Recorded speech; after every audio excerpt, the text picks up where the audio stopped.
يا أيها الذين آمنوا إذا نودي للصلاة من يوم الجمعة فاسعوا إلى ذكر الله وذروا البيع ذلكم خير لكم إن كنتم تعلمون صدق الله العظيم وصدق رسوله النبي الكريم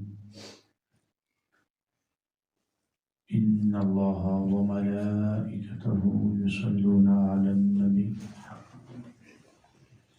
يا أيها الذين آمنوا صلوا عليه وسلموا تسليما اللهم صل على سيدنا ومولانا محمد وعلى آل سيدنا ومولانا محمد مبارك وسلم وسلم عليه۔ اللہ کریم کے فضل و توفیق سے آج ہم ایک بار پھر اللہ کے گھر میں دین اسلام کی باتیں سیکھنے، مسائل فقہ کو سمجھنے اور عقائد کا فہم حاصل کرنے کے لیے بیٹھے ہیں۔ آج کا درس مسائل فقہ جمعہ کے بیان میں ہے، جو کہ انتہائی اہم نماز ہے۔ یہ اس قدر اہم ہے کہ جمعہ والے دن جس شخص پہ جمعہ فرض ہے وہ جمعہ نہ پڑھے اور جمعہ چھوڑ کے ظہر پڑھے تو اس کے ظہر پڑھنا حرام ہے۔ اس قدر اہم ہے یہ، یعنی نص قطعی ہے اس کے بارے میں۔ یا ایھا الذین آمنوا اذا نودی للصلاة من یوم الجمعۃ فاسعوا الی ذکر اللہ۔ اتنی تاکید ہے اس نماز کے بارے میں، بلکہ رسول اللہ صلی اللہ علیہ وآلہ وسلم نے ارشاد فرمایا کہ جو شخص جمعہ چھوڑنے لگ جائے تو پھر اللہ اس کے دل پہ مہر لگا دیتا ہے۔ اتنی سخت وعید ہے اس حوالے سے۔ مطلب آپ کوشش کریں کہ حد المقدور، اب یہ باتیں ابھی آپ سامنے ڈسکس ہوتی ہیں کہ جمعے کی اہمیت خود رسول اللہ صلی اللہ علیہ وآلہ وسلم نے کس قدر قرار دی۔ حضور نبی کریم صلی اللہ علیہ وآلہ وسلم جب مدینہ طیبہ آپ نے ہجرت فرمائی تو ہجرت فرمانے کے بعد رسول اللہ صلی اللہ علیہ وآلہ وسلم نے قباء میں سب سے پہلے جلوہ فرمائی، آپ نے فرمائی، اور اس کے بعد قباء کے بعد پھر حضور نبی کریم صلی اللہ علیہ وسلم جمعرات تک آپ قباء میں رہے۔ جمعے والے دن آپ قباء سے مدینہ طیبہ تشریف لے جا رہے تھے کہ رستے میں حضور نبی کریم صلی اللہ علیہ وآلہ وسلم آپ نے جمعہ کی نماز ادا فرمائی اور جمعہ کا پہلا خطبہ ارشاد فرمایا۔ پیر کا دن چاشت کے وقت حضور قباء سے نکلے تھے اور رستے میں حضور نبی کریم صلی اللہ علیہ وسلم کو یہ وقت لاحق ہوا۔ سالم بن عوف کی وادی تھی، وہاں پہ حضور نبی کریم صلی اللہ علیہ وسلم نے پھر جمعہ کی نماز ادا فرمائی اور وہیں پہ پھر مسجد بنا دی گئی۔ یہ پہلی جمعہ کی نماز تھی جو رسول اللہ صلی اللہ علیہ وسلم نے مدینہ طیبہ تشریف لانے کے بعد ادا فرمائی تھی۔ پھر اس کے بعد باقاعدہ جب حضور نبی کریم صلی اللہ علیہ وآلہ وسلم مدینہ طیبہ تشریف لائے تو پھر باقاعدہ سے یہ مسجد نبی کا قیام اور پھر جمعے کی نماز کا اہتمام شروع ہو گیا۔ جمعہ کس شخص پر فرض عین ہے، اس حوالے سے چند ضروری باتیں آپ سماعت فرما لیجیے۔ جمعہ کے لیے سب سے پہلی شرط یہ ہے کہ وہ مرد ہو۔ جمعہ فرض عین ہے اس شخص پر جس کے اندر یہ 7 شرائط پائی جائیں۔ کتنی شرائط ہیں؟ 7 شرائط، یعنی یہ آپ اپنی انگلی پہ یاد رکھ سکتے ہیں. سب سے پہلے کیا ہے کہ وہ مرد ہو. دوسری بات ہے کہ وہ آزاد ہو. دوسری کیا بات ہے؟ آزاد ہو. تیسری شہر میں یا جو جگہ شہر کی حد میں داخل ہے اس میں مقیم ہو، مسافر نہ ہو. شہر میں ہو یا ایسی جگہ جو شہر کی حد میں داخل ہے اس میں وہ مقیم ہو، اس پر جمعہ کیا ہے؟ فرض ہے. صحت مند ہونا، وہ شرائط بھی ہیں جو پیچھے ہم نماز کے حوالے سے، جماعت میں شمولیت کے حوالے سے پڑھ چکے ہیں. صحت مند ہونے کے لیے وہ شرائط ہیں. ظالم سے پرامن ہونا، اگر کسی انسان کو ظالم کے ظلم کا خدشہ ہو تو اس پر جمعہ پڑھنا لازم نہیں ہے. اور یہ بات بھی آپ نے یاد رکھنی، جمعہ اکیلے نہیں ہوتا. جمعہ اکیلے نہیں ہوتا. جمعہ جمع سے ہے تو اس کے لیے کم از کم 3 نمازی اور 1 امام ہونے چاہیے تو پھر جمعہ کی نماز ادا کی جائے گی. آنکھوں کا سلامت ہونا، جو نابینا شخص ہے اس پر جمعہ فرض نہیں ہے. پاؤں کا سلامت ہونا، جو لنگڑا اپاہج آدمی ہے جس کے پاؤں سے محروم ہے جو شخص، اس پر بھی جمعہ فرض نہیں، کیونکہ جمعہ کے لیے مجمع عام میں جانا لازمی ہے، وہ گھر میں تو نہیں پڑے. تو یہ 7 شرائط ہیں: مرد ہونا، آزاد ہونا، شہر یا اس کی مدخل میں مقیم ہونا، صحت مند ہونا، ظالم سے پرامن ہونا، اور آنکھوں کا سلامت ہونا اور پاؤں کا سلامت ہونا. یہ شرائط پائی جائیں گی تو جمعہ کیا ہو جائے گا؟ فرض ہو جائے گا. جمعہ کے صحیح ہونے کے لیے 6 چیزیں شرط ہیں کہ ہم کہیں کہ ہم 4-5 بندے اکٹھے تو ہو گئے ہیں، تب ہمارا جمعہ ہے بھی کہ نہیں، یہ جمعہ ہمارا صحیح بھی ہوا ہے کہ نہیں ہوا. اس کے لیے 6 چیزیں شرط ہیں. سب سے پہلے یہ ہے کہ جس جگہ جمعہ پڑھا جا رہا ہے وہ شہر یا اس کی مضافات کا علاقہ ہونا چاہیے. شہر یا اس کی مضافات کا علاقہ ہو جہاں پر جمعہ پڑھا جائے. پھر جو جمعہ پڑھانے والا شخص ہے وہ بادشاہ یا اس کا نائب ہو، یعنی اس درجے کا وہ شخص ہو جو جمعہ پڑھانے والا شخص ہے. پھر یہ کہ اس کی ظہر کا وقت ہونا ضروری ہے، اگر ظہر کا وقت نہیں ہوگا تو جمعہ نہیں ہوگا. پھر یہ کہ جمعہ کی نماز سے پہلے ارادتاً وقت میں خطبہ پڑھنا، یہ بھی شرط میں شامل ہے، خطبہ پڑھنا. اور ان لوگوں میں سے جن کے ساتھ جمعہ منعقد ہوتا ہے کسی کا سننے کے لیے حاضر ہونا، یعنی سامنے سننے والے بھی موجود ہوں. تو اگر کسی شخص نے گھر میں بیٹھ کے جمعے کا خطبہ سنا تو اس کا جمعہ خطبہ جو ہے وہ درست نہیں ہوگا. سامنے سننے والے موجود ہوں، اگرچہ وہ سامنے سننے والا ایک ہی شخص موجود ہو تو خطبہ پڑھنا یہ فی نفس سے کیا ہے، یہ جمعے کی شرائط میں سے ہے. اذن عام ہو کہ وہاں پر کسی کو رکاوٹ نہ ہو آنے کی، اذن عام ہو، لوگ آ سکتے ہوں، مجمع عام بن سکتا ہو. جماعت اور امام کے، جماعت اس کے لیے شرط ہے اور وہ یہ ہے کہ امام کے علاوہ کم از کم 3 افراد ہوں. ٹوٹل کتنے ہو گئے؟ 4 لوگ کم از کم ہونے چاہیے. زیادہ سے زیادہ جتنے ہوں اتنا اچھا ہے.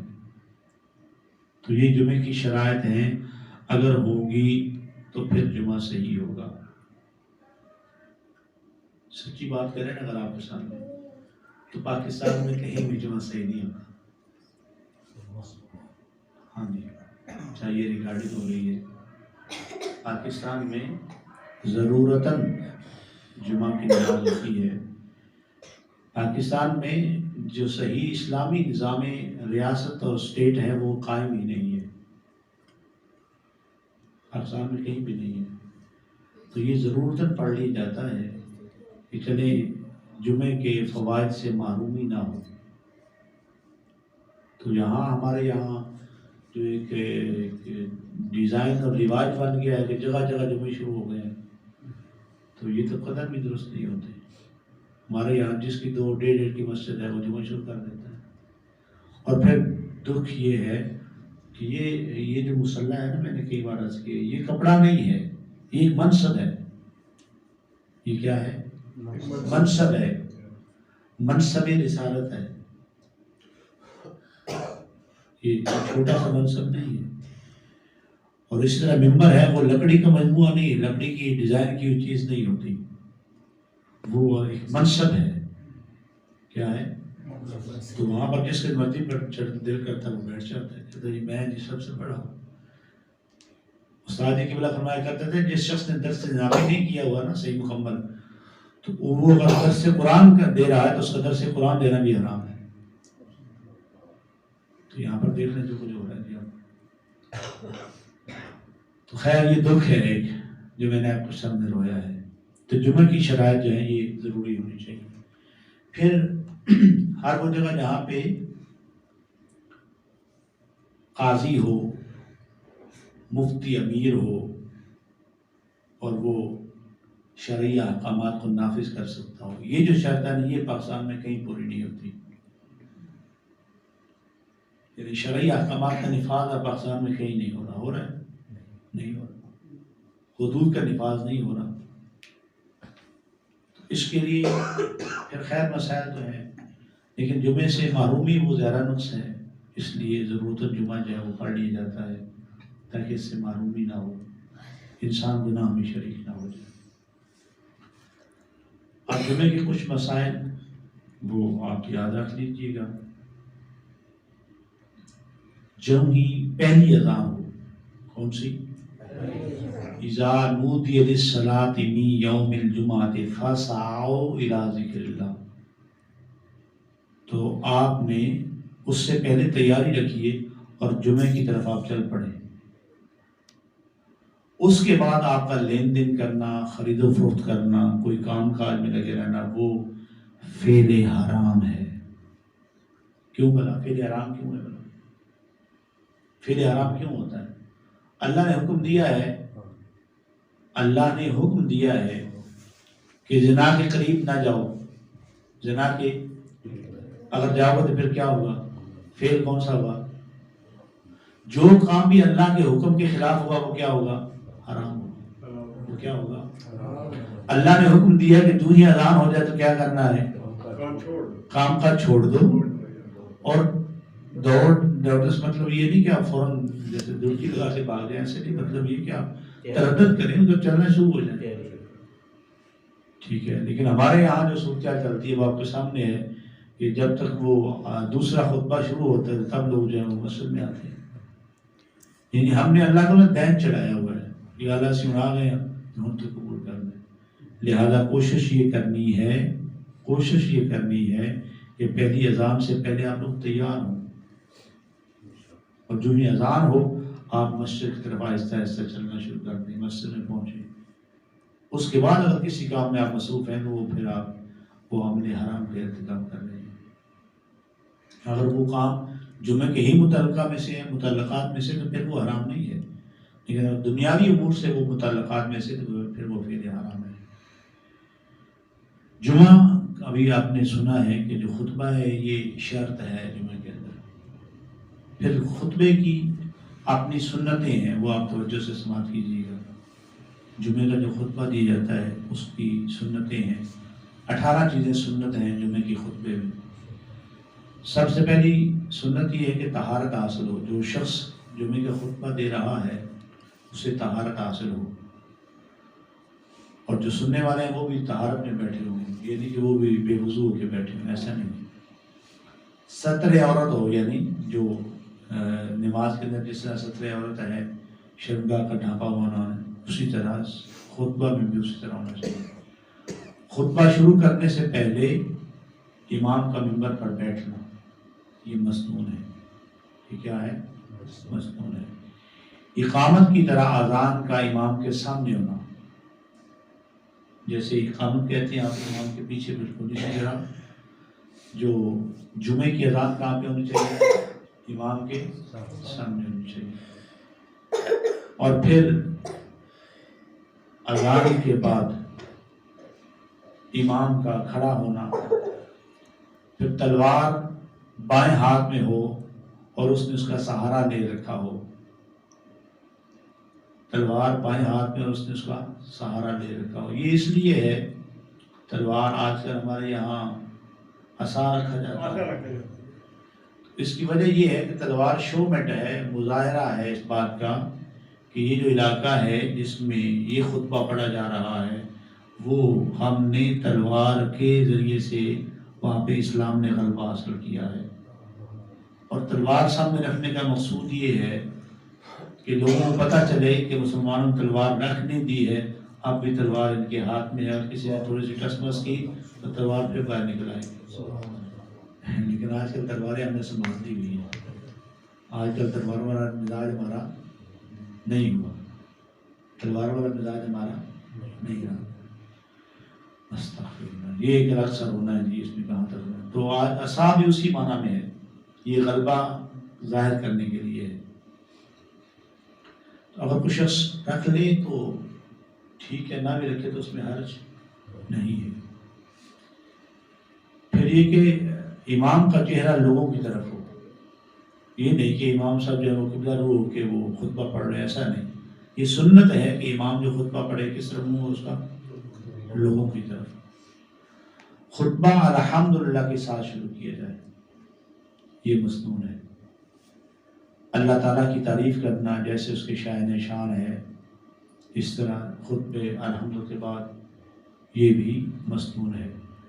کلمہ شہادت کہنا خطبہ میں یہ بھی کیا ہے، مسنون ہے۔ اسی لیے دونوں خطبوں میں پڑھا جاتا ہے، دوسرا کلمہ پڑھا جاتا ہے۔ نبی اکرم صلی اللہ علیہ وآلہ وسلم کی بارگاہ میں درود شریف پیش کرنا مسنون ہے۔ واعظ نصیحت کرنا، یعنی ایسی آیات بینات کی تلاوت کرنا جس کے اندر واعظ نصیحت ہو، جیسے یہ آیت مقصہ عام طور پر پڑھی جاتی ہے، ان اللہ یأمر بالعدل والاحسان، یہ آیت مقصہ پڑھی جاتی ہے۔ تو قرآن مجید فرقان حمید کی کوئی ایک دو آیات بینات کی تلاوت کرنا۔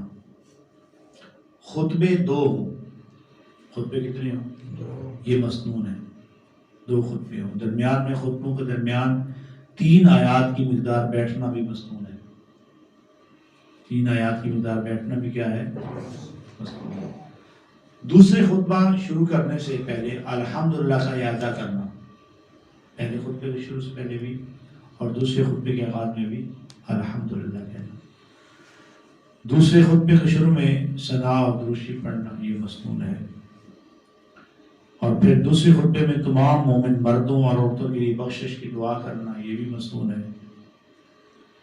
اور قوم کو خطبہ سنائی دے، جو لوگ سامنے بیٹھے ہیں ان کو خطبہ سنائی دینا چاہیے، یعنی کم از کم اتنی آواز میں ضرور پڑھا جائے کہ لوگوں کو آواز آئے جو سامنے بیٹھے ہیں۔ اگر مجمع عامہ ہے تو اس کے لیے آج کل جیسے کہ ہمارے فقہا نے اسپیکر کی اجازت دی ہے، پہلے تو اس بارے میں پابندی تھی، لیکن چونکہ اب وہ بہت ساری فقاہتی اور وقتی چیزیں سامنے آ جاتی ہیں تو اس کی اجازت ہے تو اسپیکر استعمال کر لیا جاتا ہے، سب تک اس کی آواز پہنچنی چاہیے، یہ مسنون ہے۔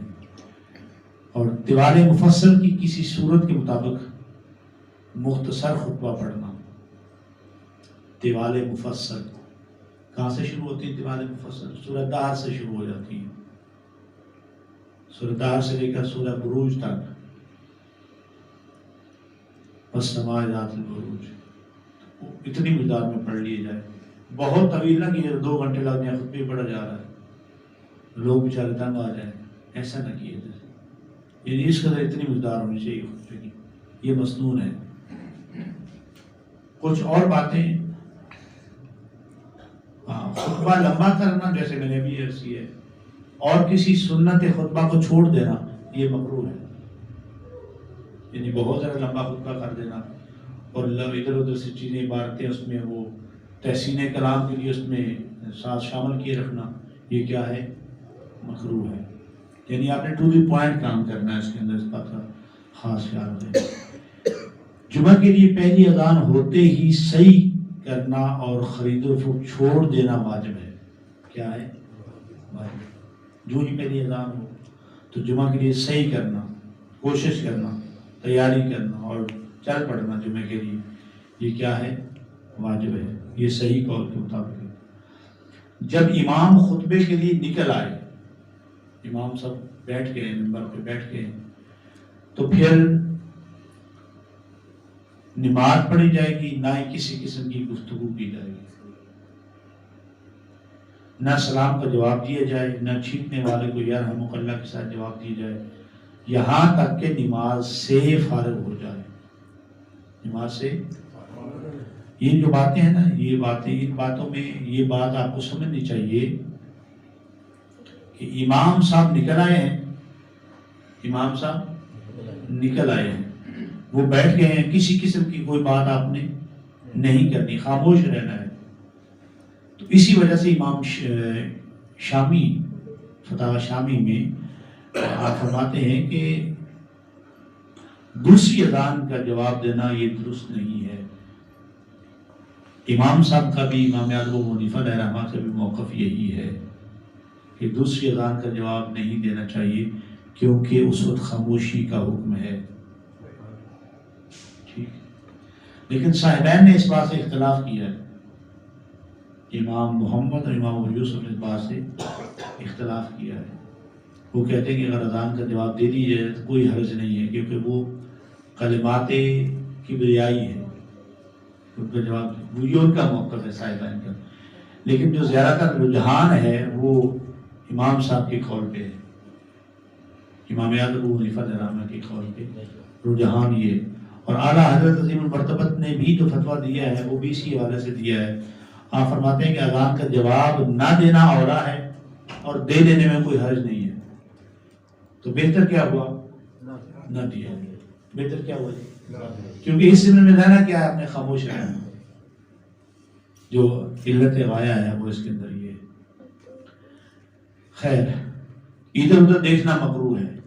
خطبے کے دوران ادھر ادھر لوگ دیکھتے رہتے ہیں.